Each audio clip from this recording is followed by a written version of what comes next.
Hello students, I am Dr. Mamta, your biology mentor. Welcome to World Student Scope. Students, आज हम discuss करेंगे another part of biological classification. In the previous section, I have discussed with you about Kingdom Monera. हमने discuss किया था Kingdom Monera. और Kingdom Monera में मैंने आपके साथ डिस्कस किए थे बैक्टीरिया, साइनोबैक्टीरिया, एक्टिनोमाइसीट्स, माइकोप्लाज्मा. मैंने बड़े डिटेल डिस्कस किए हैं वो आपके साथ. एनसीईआरटी में इसके सिर्फ ओवरव्यू है. मैं ये नहीं कह रही कि उसमें कम कंटेंट है, no, that is up to the mark. But आपको थोड़ा सा और डिटेल इंफॉर्मेशन देने की मैंने कोशिश की है अपने प्रीवियस लेक्चर्स में. So today we will discuss about the another kingdom of biological classification, that is kingdom Protista. Kingdom Protista. See the diagram. अगर इस डायग्राम को हम देखें तो ये क्या है हमारे पास? Amoeba. What is this? Paramecium, Euglena. ये सब क्या है? These are all organism, unicellular organisms which come under the kingdom Protista. Protista kingdom के बारे में हम वन बाय वन डिटेल पढ़ेंगे. Protista, ये जो टर्म है Protista, ये डिराइव हुआ था from the Greek word protistos से.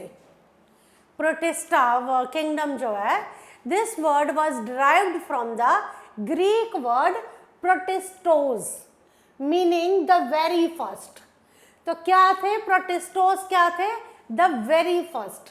सो these organisms are usually unicellular. जितने भी प्रोटिस्टा किंगडम के अंदर ऑर्गेनिजम्स आते हैं, they all are unicellular. They are made up of single cell and the cell of these organisms contain a nucleus which is bound to the organelles. वापस चलते हैं eukaryotic cell की तरफ. तो यूकैरियोटिक सेल में हमने क्या पढ़ा था कि जो ऑर्गेनिज्म, उन सेल्स में न्यूक्लियस प्रेजेंट होता है, well defined nucleus is present. और हमने क्या पढ़ा था कि न्यूक्लियर बॉन्ड, न्यूक्लियर के साथ ऑर्गेनेलीज कुछ थी, आपको मैंने बताया था एंडोप्लाज्मिक रेटिकुलम के बारे में. तो membrane bond organelles were present in the case of eukaryotes. तो आज हम जरा देखते हैं इसके बारे में. हम प्रोटिस्टा किंगडम की बात कर रहे हैं, देखिए कैसे रिलेट होगा. प्रोटिस्टा किंगडम की बात कर रहे हैं तो फर्स्ट फीचर इसका क्या आता है? दे आर यूनिसेलुलर ऑर्गेनिजम्स और दे आर सिंगल सेल्ड. ठीक है जी. सिंगल सेल जो है that is capable of independent existence. और इन ऑर्गेनिजम्स में क्या है? न्यूक्लियस है which is bound to the organelles. आगे देखते हैं.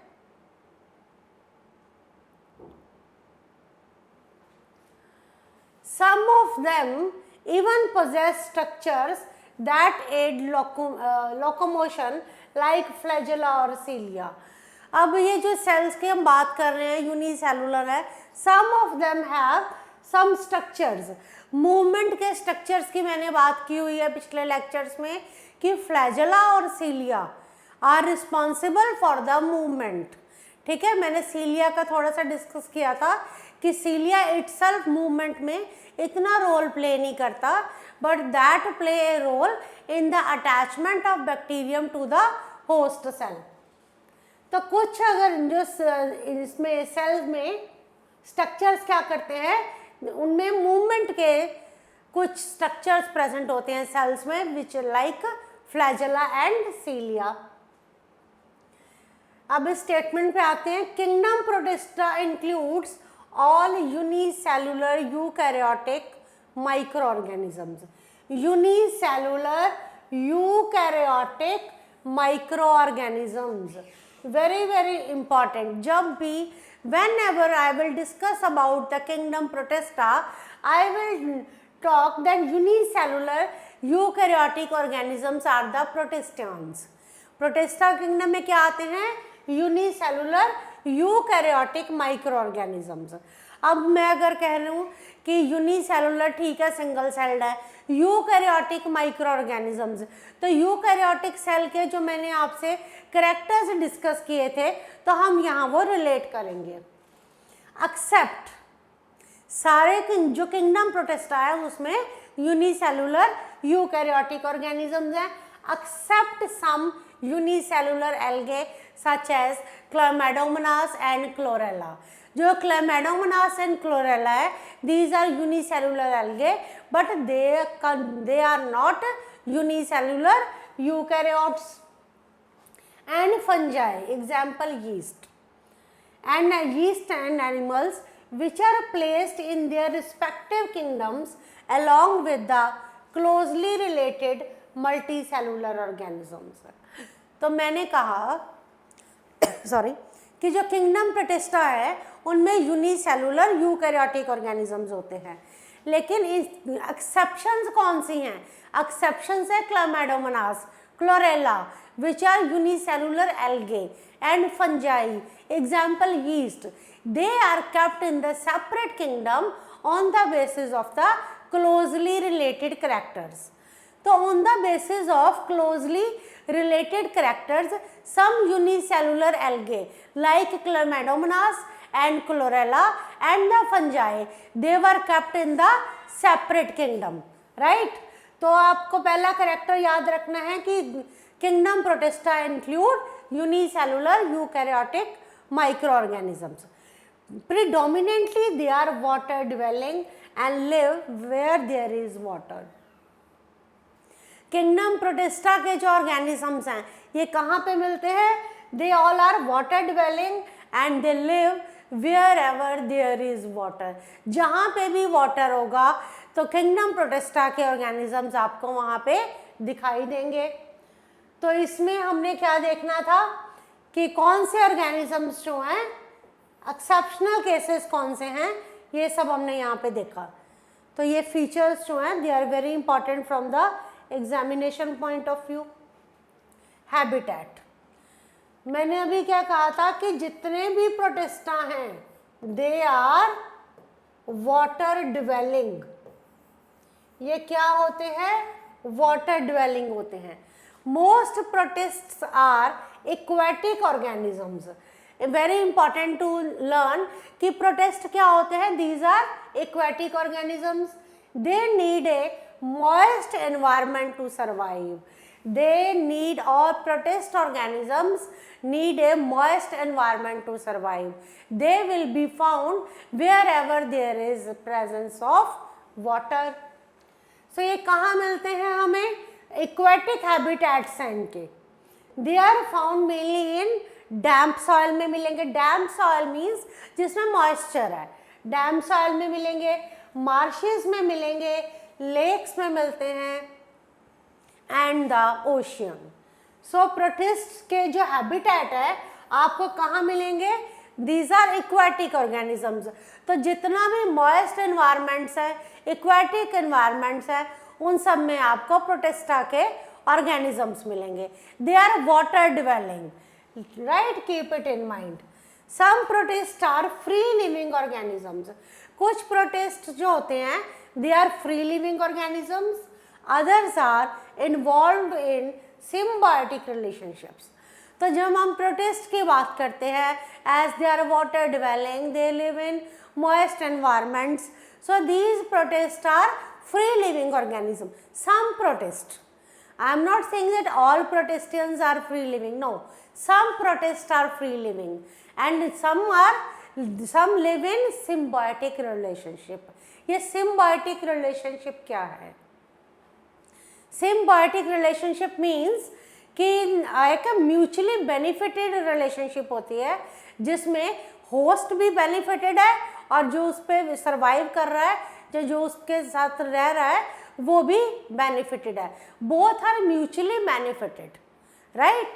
सो some protist they are involved in symbiotic relationship. They live in और अदर ऑर्गेनिजम्स इंक्लूडिंग ह्यूमंस। तो ये आप याद रखेंगे कि ये कहाँ रहते हैं? दे लिव इन और other organisms including humans. So I think habitat is clear to all कि क्या होते हैं, कहाँ पे प्रोटिस्टा पाए जाते हैं. It is now clear. Now I will discuss the characteristics of kingdom protista. जब हमें किंगडम प्रोटिस्टा की थोड़ी सी नॉलेज हुई, हमें पता लगा इनका हैबिटेट क्या है, तो let us discuss the characteristics. Protist reside under the यूकैरिया domain, under the यूकैरिया domain and are thus classified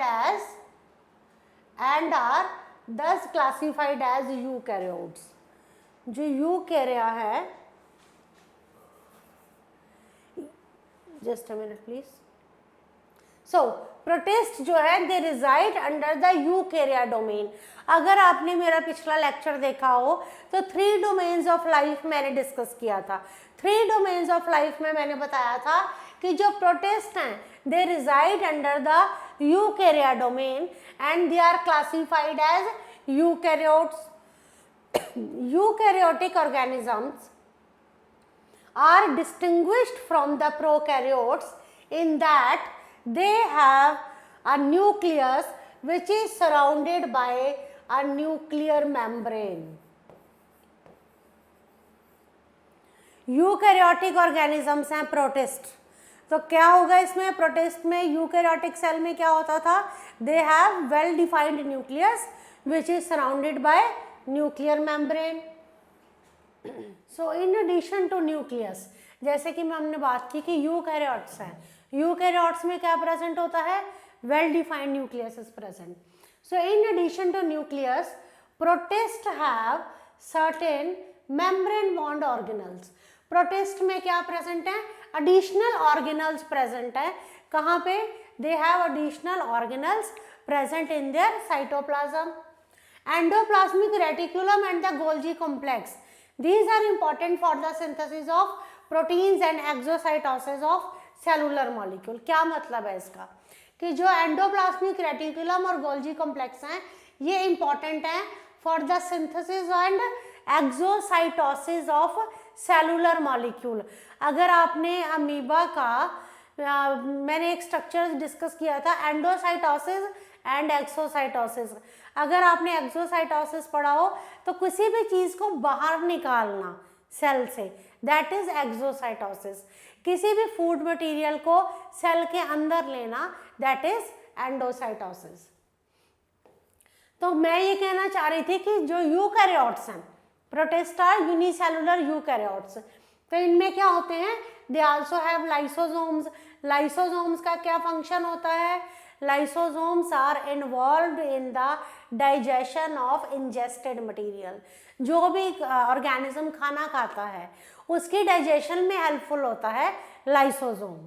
ठीक है, अब मैं आपको पता है इसमें कुछ एंजाइम्स प्रेजेंट होते हैं, ये हमने डिस्कस किया था जब सेल वाला चैप्टर किया था.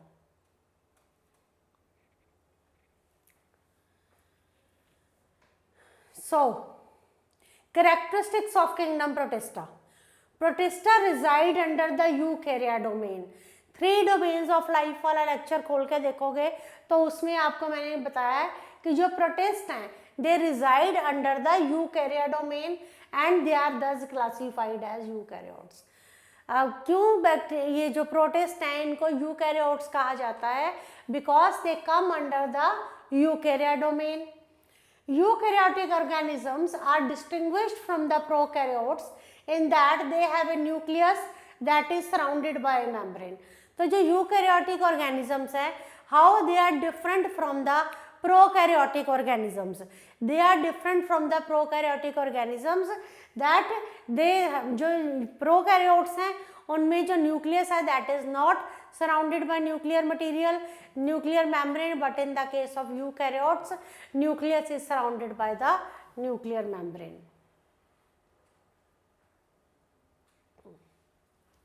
Certain organelles may be found in some protist cells and not in other. Very important statement कि certain organelles, कुछ organelles जो होते हैं they may be found in some protist. Protist में मिलते हैं but not in others. Protists that have characteristics in common with the animal cells, they have mitochondria which provide the energy to the cell. हमने पढ़ा था कि mitochondria is also known as the power house of the cell. It provides energy to the cell for performing all the metabolic activities. Protist similar कैसे है plant cells के साथ, क्योंकि protist में भी सेल वॉल होती है और क्या प्रेजेंट होते हैं, क्लोरोप्लास्ट प्रेजेंट होते हैं। प्रोटिस्ट में सेल वॉल प्रेजेंट होती है और क्लोरोप्लास्ट प्रेजेंट होते हैं। क्लोरोप्लास्ट क्या बनाते हैं, they make photosynthesis possible in these cells.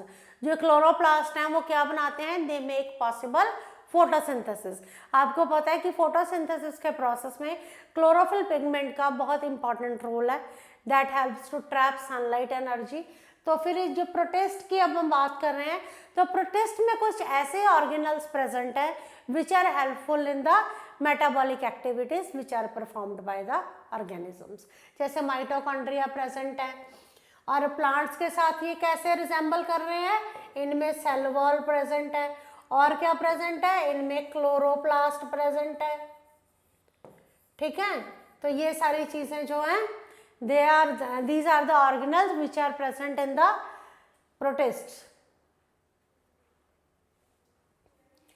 Protists exhibit different methods of acquiring nutrition. अब जो mode of nutrition है protist का, that is also different. Some are photosynthetic autotrophic. देखिए याद रखना पड़ेगा कि प्रोटिस्ट के जब हम करेक्टर्स डिस्कस कर रहे हैं और जब हम उसके मोड ऑफ न्यूट्रिशन पे आते हैं तो हमें याद रखना है कि ये फोटोसिंथेटिक ऑटोट्रॉफिक है। फोटोसिंथेटिक ऑटोट्रॉफिक का क्या मतलब हुआ, दे आर सेल्फ फीडर्स। ये क्या है, सेल्फ फीडर्स हैं, and they are capable of using sunlight. ये सनलाइट को यूज करते हैं to make their food as carbohydrates. तो प्रोटिस्ट को मैंने क्या कहा, they are photosynthetic autotrophs. Photosynthetic autotrophs हैं, सेल्फ फीडर्स हैं। ये क्या करते हैं, they are capable of using sunlight and are able to make their own food. Other protists are heterotrophs. मैंने कहा some are photosynthetic autotrophs, some are photosynthetic autotrophs, other are heterotrophs which acquire nutrition through feeding on other organisms. और दूसरे protist क्या होते हैं, heterotrophs होते हैं, जो क्या करते हैं, न्यूट्रिशन एक्वायर करते हैं through feeding on other organisms. Heterotrophs हम जानते हैं कि हेट्रोट्रॉफ्स क्या होते हैं, these are the organisms which depend on others for their food. तो कुछ other, some protist are autotrophic in nature whereas the others are heterotrophic in nature. They are dependent on others for their food. This is accomplished by phagocytosis. नई term आई है, endocytosis, exocytosis, phagocytosis, pinocytosis, ये सारे कुछ terms हैं। अगर आपको इसकी definitions नहीं पता तो आप कमेंट बॉक्स में लिखो। The process in which particles are engulfed and digested internally. आपको पता फैगोसोम हमने एक पढ़ा था, फैगोसोम में क्या, फैगोसाइटोसिस का मतलब क्या होता है कि जो पार्टिकल्स हैं they are engulfed and digested internally. जो फूड पार्टिकल है that is ingested internally, engulfed internally and hence digested. Still other protists acquire nutrition. दूसरे प्रोटिस्ट जो होते हैं they acquire nutrition predominantly by absorbing nutrients from their environment. अब देखिए हमने क्या कहा अभी कि कुछ जो प्रोटिस्ट हैं वो फोटोसिंथेटिक ऑटोट्रॉफिक हैं एंड अदर्स जो हैं they are heterotrophic in nature. तो वो क्या करते हैं, they acquire nutrition by absorbing nutrients from the environment. Environment से ये न्यूट्रिएंट्स अब्जॉर्ब कर लेते हैं। तो प्रोटिस्ट का जो मोड ऑफ न्यूट्रिशन है ये मिक्स टाइप का है, ये फोटोसिंथेटिक ऑटोट्रॉफिक भी हैं और ये हेट्रोट्रॉफिक भी हैं।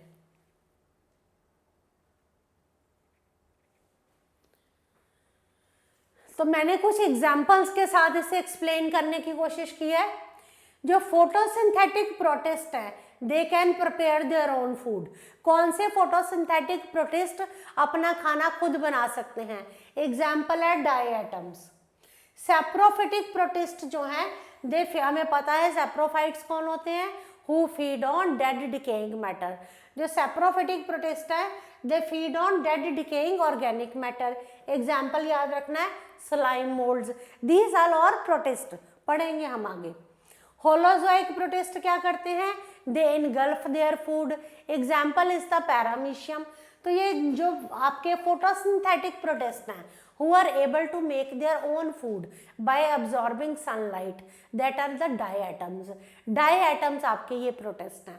saprophytic protist who are able to feed on dead and decaying matter, वो कौन है आपके पास, स्लाइम मोल्ड्स। और पैरामीशियम कौन क्या करता है, that engulf, that has the holozoic type of nutrition। holozoic type of nutrition क्या होती है, in which the organism absorb the soluble food, right? तो होलोजोइक में वो अपना फूड इनगल्फ कर लेते हैं। पैरासिटिक प्रोटिस्ट, पैरासिटिक प्रोटिस्ट किस पे डिपेंड करते हैं, होस्ट पे डिपेंड करते हैं for nutrition. Parasitic protist they depend on host for their nutrition, example है प्लाज्मोडियम। तो ये सब याद रखना है। Some organisms like euglena that can be mixotrophic. जो यूग्लिना है ये बहुत इंपॉर्टेंट स्टेटमेंट्स हैं सारी। इसका जो मोड ऑफ न्यूट्रिशन है it is of varied types, different types का मोड ऑफ न्यूट्रिशन है। तो कुछ ऑर्गेनिज्म जैसे यूग्लिना है, यूग्लिना की कैसी है मोड ऑफ न्यूट्रिशन, यूग्लिना की mixotrophic, mixotrophic type of mode of nutrition है। Mixotrophic type of mode of nutrition में क्या है, दे सर्व बोथ, इनमें ये फोटोसिंथेटिक ऑटोट्रॉफिक भी हैं और साथ में ये क्या है हिट्रोट्रॉफिक भी हैं, ठीक है जी। So next is the type of locomotion. जैसे मैंने बताया कि प्रोटिस्टा में मोड ऑफ न्यूट्रिशन बहुत बहुत बहुत इंपॉर्टेंट है, तो it generally comes in the exams, और ये different type of mode of nutrition follow करता है। उसी तरह जो लोकोमोशन है, जो लोकोमोशन है, types of locomotion in protist, that is also very important. Type of locomotion in protist, flagella के साथ लोकोमोशन होती है, सीलिया के साथ होती है, म्यूसिलेज प्रोपल्शन है, सूडोपोडियल है और रिगलिंग मूवमेंट्स हैं। हम ये जरा डिस्कस करते हैं। Types of locomotion in protist. When the locomotion is done with the help of flagella, जब लोकोमोशन फ्लैजेला के साथ होती है, that type of locomotion is known as flagellar locomotion। उसे क्या कहते हैं, फ्लैजेलर लोकोमोशन कहते हैं। ये किस में देखी गई है, यूग्लिनॉइड्स में। तो ये एग्जाम्पल याद करना पड़ेगा कि यूग्लिनॉइड्स में ये देखी गई है, फ्लैजेलर लोकोमोशन देखी गई है। यूग्लिना, डाइनोफ्लैजिलेट्स, ये सब आपके क्या है, प्रोटिस्ट हैं। ये आपको पता होना चाहिए कि ये ऑर्गेनिजम्स जो है ये प्रोटिस्ट हैं, और ये क्या शो करते हैं, दे शो फ्लैजेलर लोकोमोशन। ये फ्लैजेलर लोकोमोशन शो करते हैं। अगर और अच्छी तरह से देखना है तो आप इन ऑर्गेनिजम्स को गूगल आउट करो, इनका स्ट्रक्चर देखो, तो आप देखोगे उनके स्ट्रक्चर में जो फ्लैजेला प्रेजेंट है, ठीक है। सीलरी लोकोमोशन, सीलरी लोकोमोशन कहाँ पे होती है, प्रोटोजोआन प्रोटिस्ट में देखी गई है।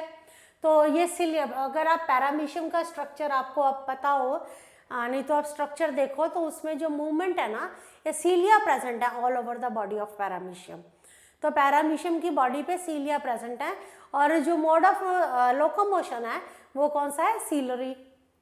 जब मूवमेंट होती है with the help of temporary protoplasmic extensions, protoplasmic extensions, हमने अमीबा की बात करते हैं। मैंने अमीबा में बताया था कि ये है अमीबा का स्ट्रक्चर। तो अमीबा क्या करता, कैसे मूव करता है, amoeba moves with the help of pseudopodia. Pseudo means false and podia means feet. Amoeba कैसे मूव करता है, अमीबा मूव करता है with the help of protoplasmic extensions. Protoplasmic extensions के साथ मूवमेंट होती है, और वो प्रोटोप्लाज्मिक एक्सटेंशंस को हम क्या कहते हैं, सूडोपोडिया। और ये किस में देखा गया है? स्लाइम मोल्ड्स में, सार्कोडियंस में एंड अमीबॉइड प्रोटिस्ट में। इनकी डेफिनेशन तो आपको पता तो होना चाहिए कि what is flagellar movement, what is ciliary, what are protoplasmic movements, but you must know the examples कि किस प्रोटिस्ट में ये देखा गया है।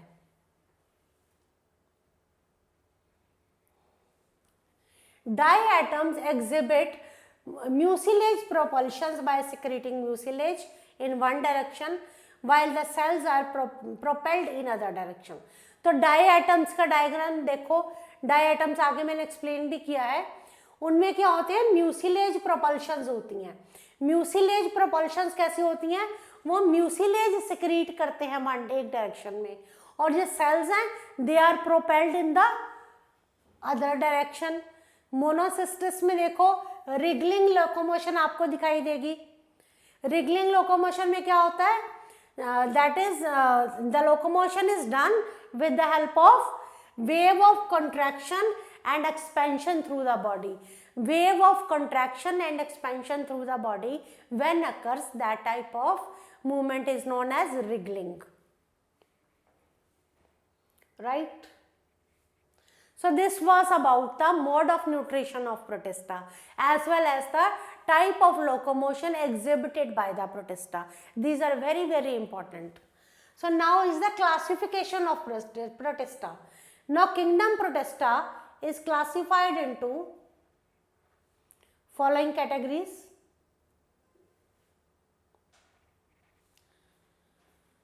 सबसे पहले हमारे पास आएंगे प्रोटोजोआन्स। प्रोटोजोआ सारी मैंने अभी पहले आपसे बात की है कि जब प्रोटिस्टा की बात होगी तो ये यूनिसेलुलर यूकैरियोट्स हैं, है ना। तो प्रोटोजोआ के ये क्लासिफिकेशन हम पढ़ रहे हैं प्रोटिस्टा की। तो जो प्रोटोजोआन्स हैं ये कौन होते हैं? Unicellular organisms. Historically protozoans were called animals. जब पहले जब भी प्रोटोजोआन्स की बात हुई थी तो प्रोटोजोआन्स को पहले क्या कहा जाता था? एनिमल्स कहा जाता था। बिकॉज क्यों कहते थे हम एनिमल, इनको क्यों कहते थे? Because they have heterotrophic mode of nutrition. ये अपना खाना खुद नहीं बना सकते, पहले की बात हो रही है हिस्टोरिकली। तो इनकी ये heterotrophic mode of nutrition show करते हैं और इनका कुछ बिहेवियर एनिमल्स लाइक था, इसलिए इनको पहले एनिमल्स कहा जाता था। तो they are also parasitic protozoan. यहाँ हमारे पास बहुत सारे हम पैरासिटिक प्रोटोजोआन्स भी देखते हैं जो कहाँ पे लिव करते हैं? In the bodies of living organisms. Living organisms के बॉडीज पे most of the members do not have a pre defined shape. Most of the members of kingdom protista या प्रोटोजोआ की बात करें, उनकी कोई डेफिनेट शेप नहीं होती थी। तो प्रोटोजोआ यूनिसेलुलर हैं, ये वो heterotrophic mode of nutrition show करते हैं। एंड पैरासिटिक प्रोटोजोआन्स हैं। Parasitic protozoans, some protozoans which live as parasites.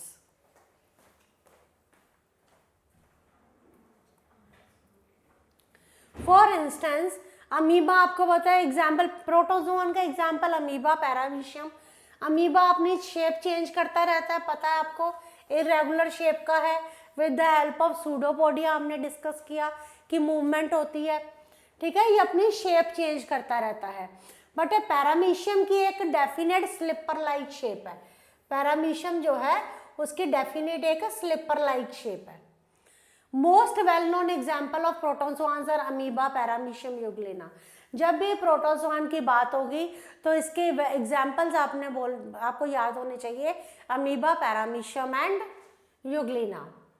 Unlike other members of this group, Euglena is a free living protozoan that has chlorophyll, means it can make its own food. तो Euglena क्या है? एक free living protozoan है। ये multiple choice MCQs के questions हैं, NEET point of view से आता है। फ्री लिविंग प्रोटोजोआन कौन सा है? Which of the following is a free living protozoan? First is amoeba, paramecium, Euglena और एनी अदर। तो example is Euglena is a free living आपका प्रोटोजोआन है। इसमें क्या होती है? यूग्लिना में क्लोरोफिल होती है, and just because of the presence of chlorophyll euglena is able to synthesize its own food. मैंने आपको भी बताया था कि जुगलीना में एक मिक्सोट्रॉफिक टाइप की न्यूट्रिशन होती है।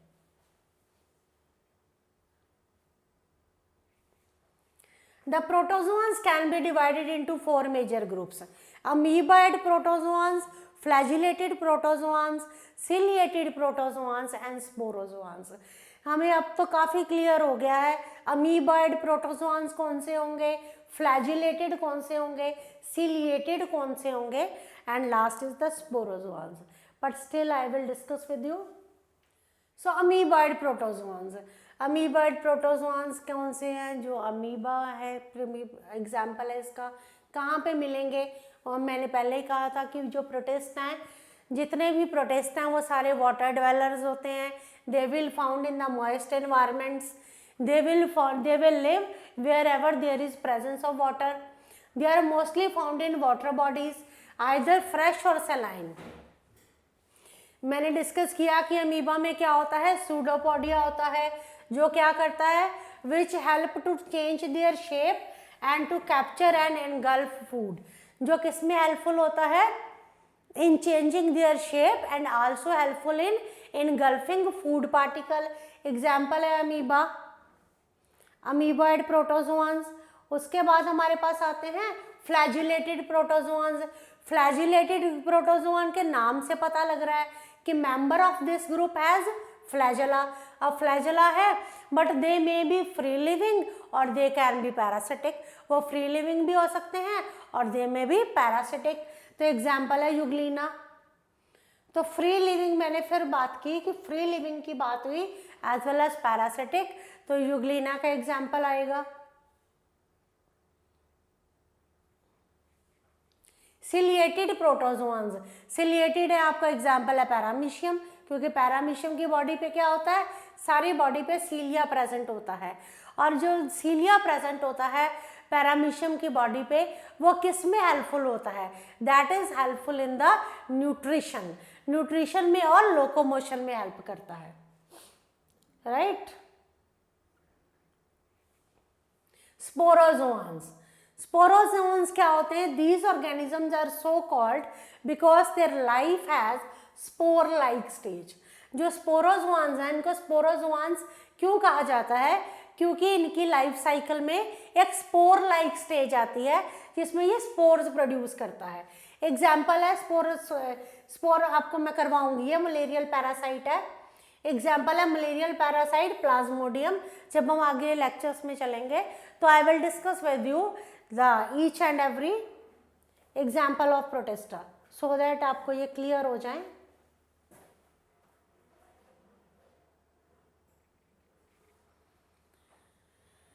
Now we are on the respiration. When free living protist and the parasitic protozoans, free living protist and parasitic protozoan which live in the body fluids, they respire aerobically.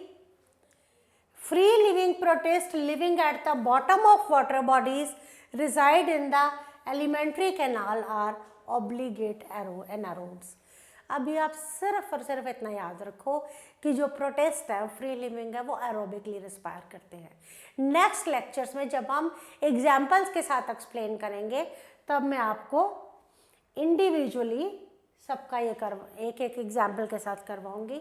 Next जो हम lectures इसके करेंगे kingdom protista के, इसके examples को हम explain करेंगे so that it must be clear. तो याद करने की ज़रूरत नहीं है ना कि किंगडम प्रोटिस्टा के क्या फीचर्स हैं, you know the examples, right.